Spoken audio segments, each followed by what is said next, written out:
जय श्री श्याम दोस्तों। आस्तिक कहानियों में आपका स्वागत है।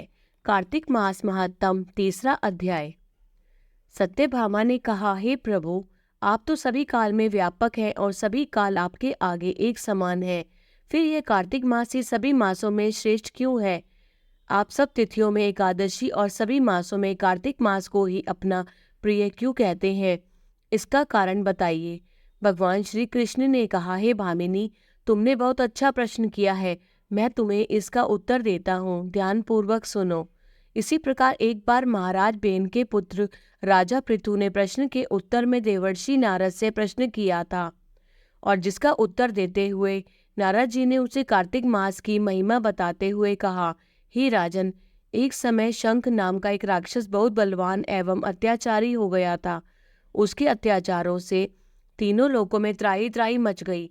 उस शंकासुर ने स्वर्ग में निवास करने वाले देवताओं पर विजय प्राप्त कर इंद्रादि देवताओं एवं लोकपालों के अधिकारों को छीन लिया। उससे भयभीत होकर समस्त देवता अपने परिवार के सदस्यों के साथ सुमेरु पर्वत की गुफाओं में बहुत दिन तक छिपे रहे। तत्पश्चात वे निश्चित होकर सुमेरु पर्वत की गुफाओं में ही रहने लगे। उधर जब शंकासुर को इस बात का पता चला कि देवता आनंद पूर्वक सुमेरु पर्वत की गुफाओं में निवास कर रहे हैं, तो उसने सोचा कि ऐसी कोई दिव्य शक्ति अवश्य है जिसके प्रभाव से अधिकारहीन यह देवता अभी भी बलवान है। सोचते सोचते वह इस निर्णय पर पहुंचा कि वेद मंत्रों के बल के कारण ही देवता बलवान हो रहे हैं। यदि इनसे वेद छीन लिए जाएं तो वे बलहीन हो जाएंगे। ऐसा विचार कर शंकासुर ब्रह्मा जी के सत्यलोक से शीघ्र ही वेदों को हर लाया। उसके द्वारा ले जाए जाते हुए भय से उसके चंगुल से निकल भागे और जल में समा गए। शंकासुर ने वेद मंत्रों तथा बीज मंत्रों को ढूंढते हुए सागर में प्रवेश किया, परंतु ना तो उसको वेद मंत्र मिले और ना ही बीज मंत्र। जब शंकासुर सागर से निराश होकर वापस लौटा, तो उस समय ब्रह्मा जी पूजा की सामग्री लेकर सभी देवताओं के साथ भगवान विष्णु की शरण में पहुंचे और भगवान को गहरी निद्रा से जगाने के लिए गाने बजाने लगे और धूप गंध आदि से बारंबार उनका पूजन करने लगे।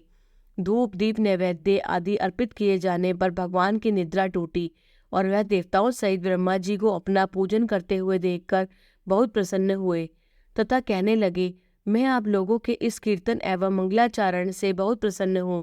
आप अपना अभीष्ट वरदान मांगिए, मैं अवश्य प्रदान करूँगा। जो मनुष्य अश्विनी शुक्ल की एकादशी से देवोत्थान एकादशी तक ब्रह्म मुहूर्त में उठकर मेरी पूजा करेंगे, उन्हें तुम्हारी ही बातें मेरे प्रसन्न होने के कारण सुख की प्राप्ति होगी। आप लोग जो पाद्य अर्घ्य आचमन और जल आदि सामग्री मेरे लिए लाए हैं, वे अनंत गुणों वाली होकर आपका कल्याण करेगी।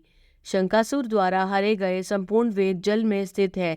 मैं सागर पुत्र शंकासुर का वध करके उन वेदों को अभी लाए देता हूँ।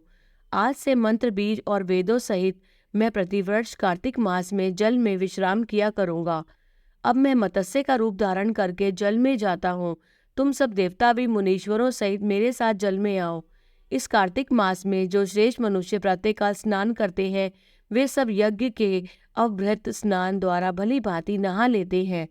हे देवेंद्र, कार्तिक मास में व्रत करने वालों को सब प्रकार से धन, पुत्र पुत्री आदि देते रहना और उनकी सभी आपत्तियों से रक्षा करना।